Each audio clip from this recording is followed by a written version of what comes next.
Intro, off-season edition. Don't forget to like, comment and subscribe. It really helps the channel out, and I want to be a kept man to get Medi famous. Aloha! Welcome back to my channel. This week we are covering all things burnout, but before we get into it, I'm going to just start with a little life update and a little win of the week. So life update, nothing exciting's going on. I'm back training. I'm just about to do an FTP test. It's horrific.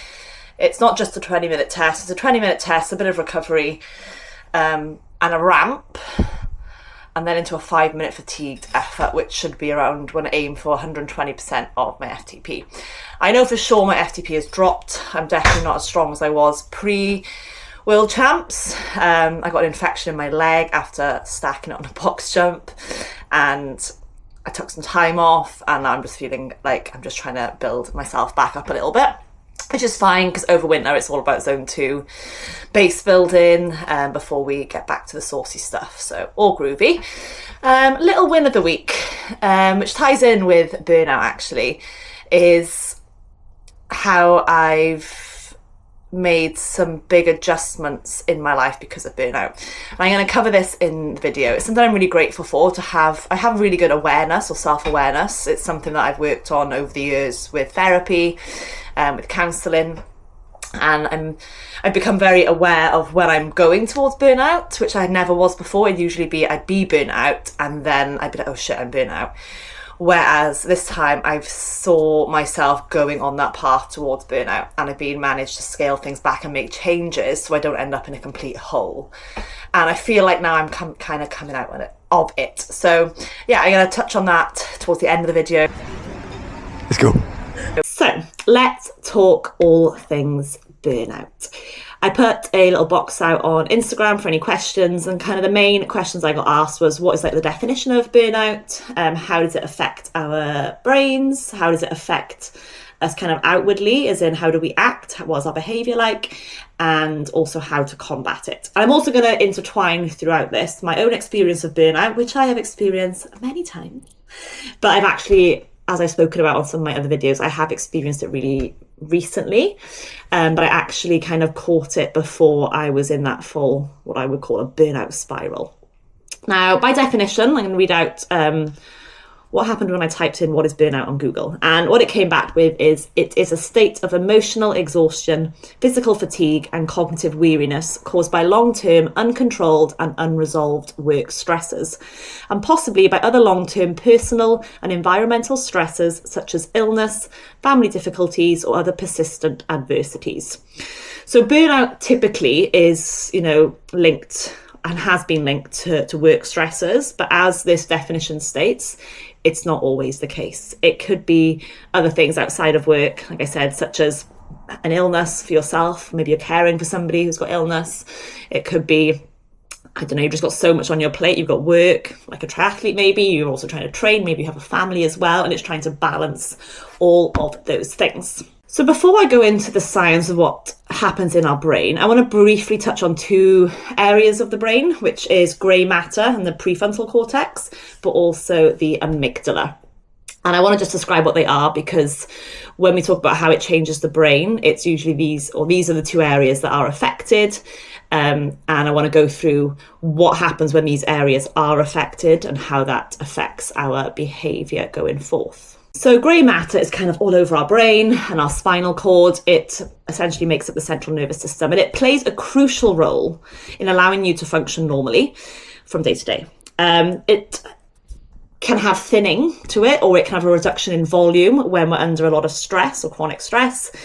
And when we have a lower volume of grey matter in the prefrontal cortex especially, it can lead to more irritability, short-term memory loss, lack of empathy, difficult planning, impulsiveness, and also inflexibility. And I don't mean inflexibility as in physical inflexibility, but more in the term of your thought processes and your ability to kind of compromise. Now, the amygdala is a really small part of your brain, but it has a humongous and crucial role. It is a major processing centre for your emotions. It also links your emotions to many other of your brain's abilities, especially memories, learning, and all of your senses as well. When it doesn't work as it should, it can cause and contribute to disruptive feelings and symptoms. Think about like anxiety. Amygdala is a big one when it comes to having anxious thoughts and having anxiety. So how does burnout affect these two areas? So it can cause thinning and reduction in volume to the grey matter, and it can also lead to an enlarged amygdala. And it can also then cause weaker connections between your amygdala and areas of the brain linked to emotional distress and executive function. So what does this mean? This means that people with burnout cannot really handle their emotions very well. They can't regulate their emotions very well. They struggle with decision making, and they tend to be more kind of anxious and irritable. Now, of course, there's other conditions and there's other reasons why you can be feeling this way, but these are just some of the symptoms that are linked with burnout. Also to note is kind of your outlook on life becomes a bit more negative, and your motivation starts to dip, which kind of starts to sound a little bit like depression, going towards depressive episodes in your life. What I want to note is depression doesn't cause burnout, but burnout could probably lead to depression. That's just an interesting thing to note. Now, as well as causing dysregulation, if that is even is a word, but yeah, disruption, we'll say. As well as causing disruption to your brain function, burnout also affects your neuroendocrine system. And there's something called the HPA axis, which is let me try and get this right, the hypothalamic pituitary adrenal axis, or the HPA axis. And this axis is really important in the regulation of the stress response, and therefore what we call the stress hormone, cortisol. Normally we produce cortisol in times of acute stress. So think about you're getting chased down the road by a tiger, or you've got a looming deadline or an exam, or in my case, it could be being at the start line of an Ironman. When we're talking about acute stress, once the threat has passed, the body returns to its baseline levels. However, when stress, such as burnout, is chronic, your body fails to return to normal because you're constantly going through this threat, and therefore cortisol levels stay higher in the bloodstream. And then when they've remained too high for too long, the body responds by downshifting cortisol production. So when you need that spike for acute stress, it cannot produce it. What this is called is hypocortisolism. Probably butchered that. That's how I would say it phonetically. So hypercortisolism is abnormally low levels of cortisol, and this is also seen in people that experience a lot of stress but also a lot of trauma.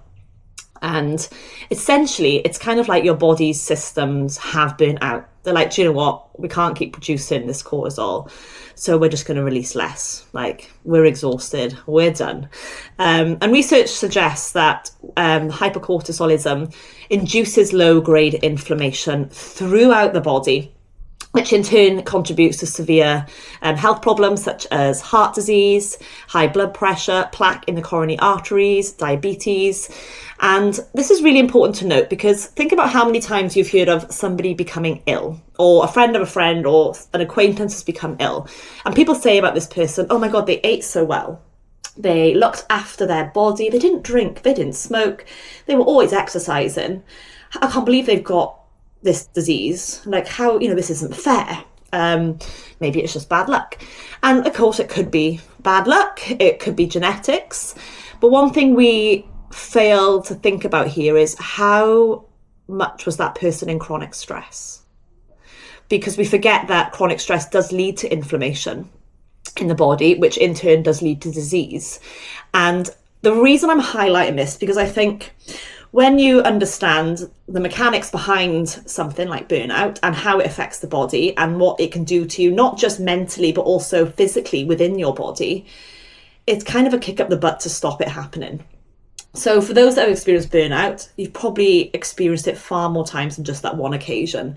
And you probably start to kind of be like, right, okay, I'm burning out. I need to take a step back. You take that step back, and for so long, things are great.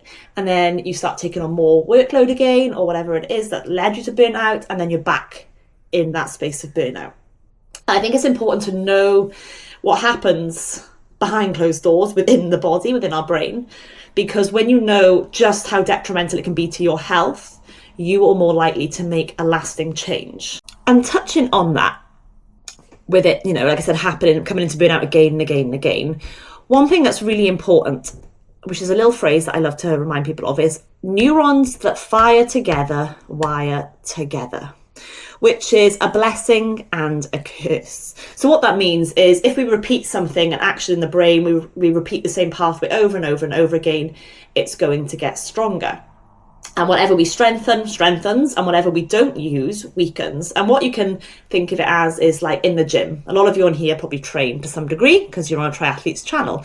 And you'll know the term, if you don't use it, you lose it. And for example, if you're in the gym, say you're working on, I don't know, your squat form, and someone's pointed out, maybe a physio, your coach, right, your internal rotation on your right hip is lacking, and that's why you're having struggles improving your PB on your squat. That's why your depth isn't there. That's why you're a bit wonky.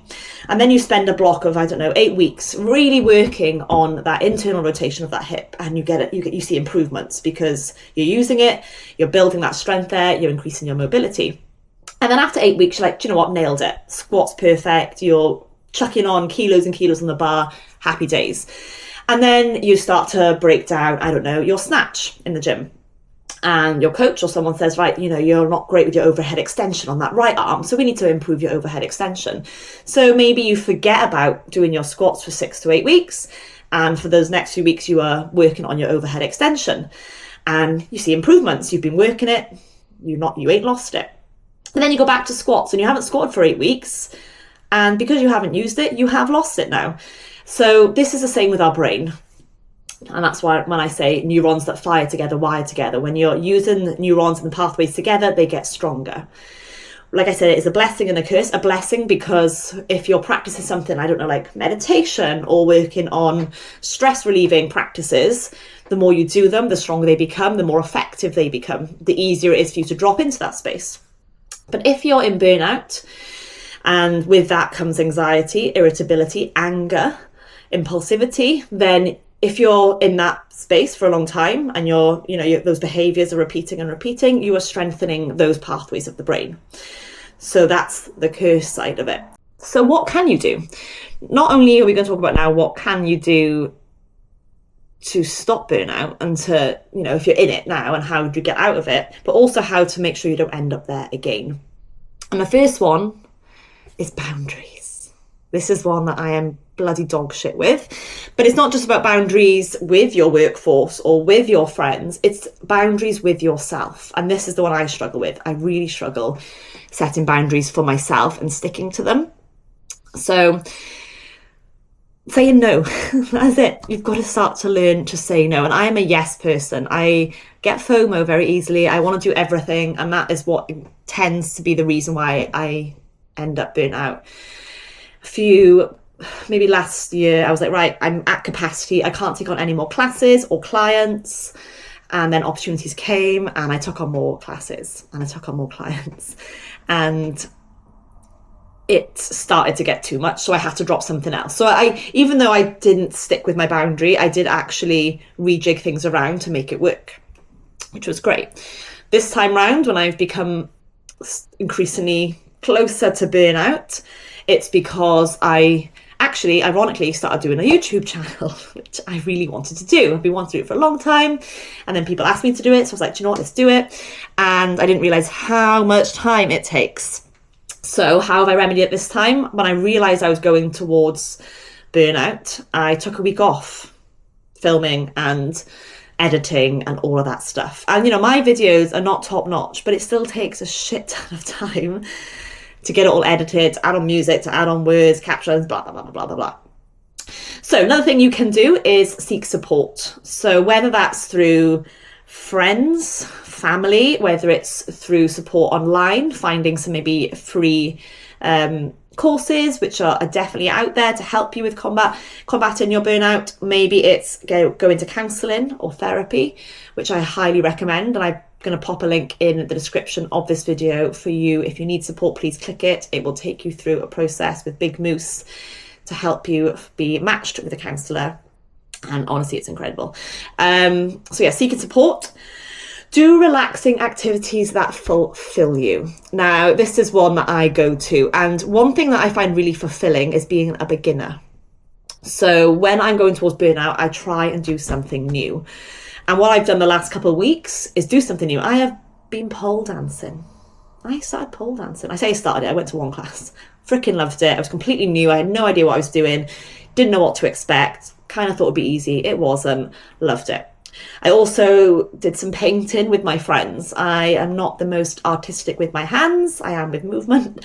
So that was humbling and fun. And again, it's so nice to be in that beginner's mindset. It's just, you're activating new pathways in the brain because you're using skills you don't usually use. So that was something that really has helped me.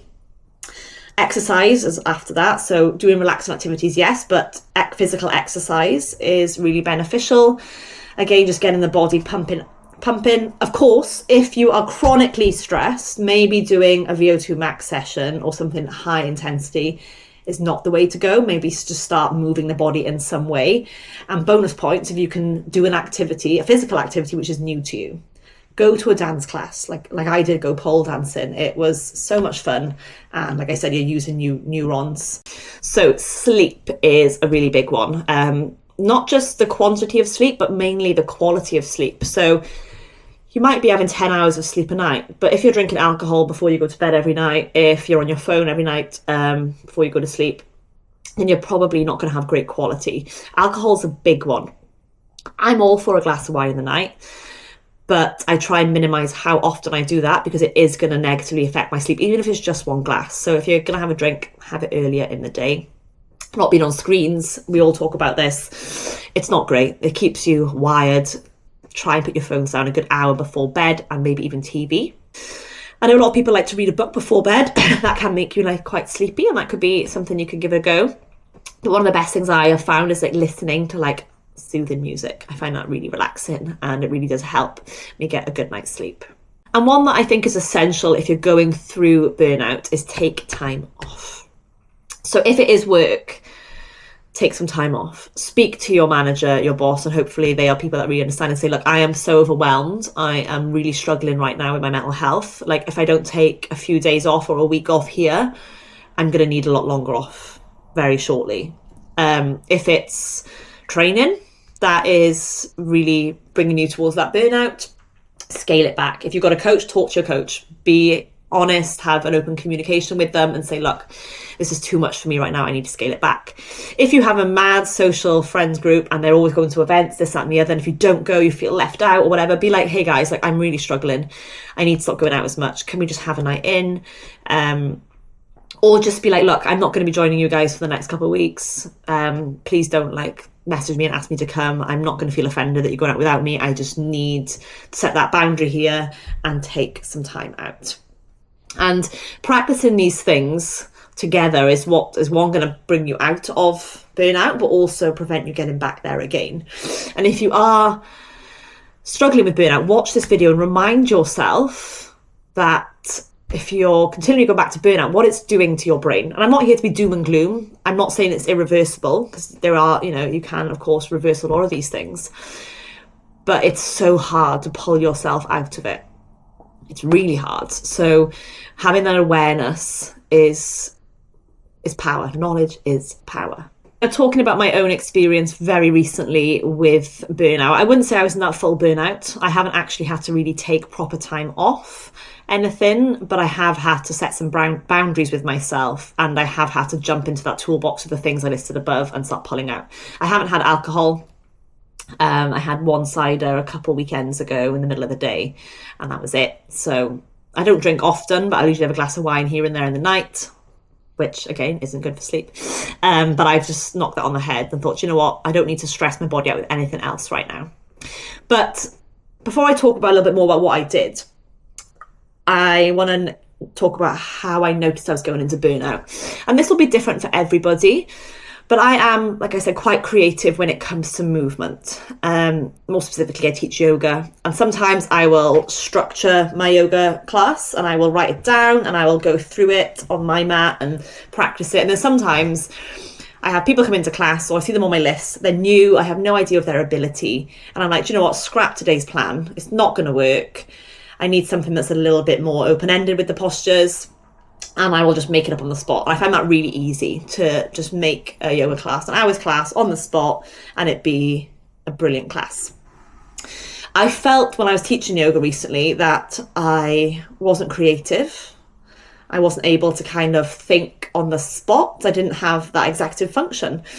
I was a lot more irritable, not with my students, but like, oh, I've got to go teach yoga. And I love teaching yoga, but I felt irritable in myself. I was really snappy in general. I was having to have a word with myself quite a bit. I found my anxiety was up here when it's usually about here. If there's no anxiety, you're here. When I struggle with anxiety, you're about here. I was like up here. It was just like catastrophizing thoughts for no reason. I'd ruled out my menstrual cycle and my hormones. I knew it wasn't that affecting me. So there was no clear reason as to why I was feeling this way, but I was definitely there. And I wasn't connecting with people very easily for myself. And usually that comes quite easily. I can, talk to strangers. I can make acquaintances quite easily. And the people that I know, for example, my yogi students, I always have a lovely conversation with them. And I just felt like I couldn't really drop into that feeling of being connected with them. So what I did, let's go straight into that. What I did when I felt this way, and I had a kind of realization when I was on a walk, I firstly got cover for my class the next day. I was like, look, if I can't be 100%, I'm not going to give 100% to my students. I'd rather a teacher take my class that can give them that. So that's what I did.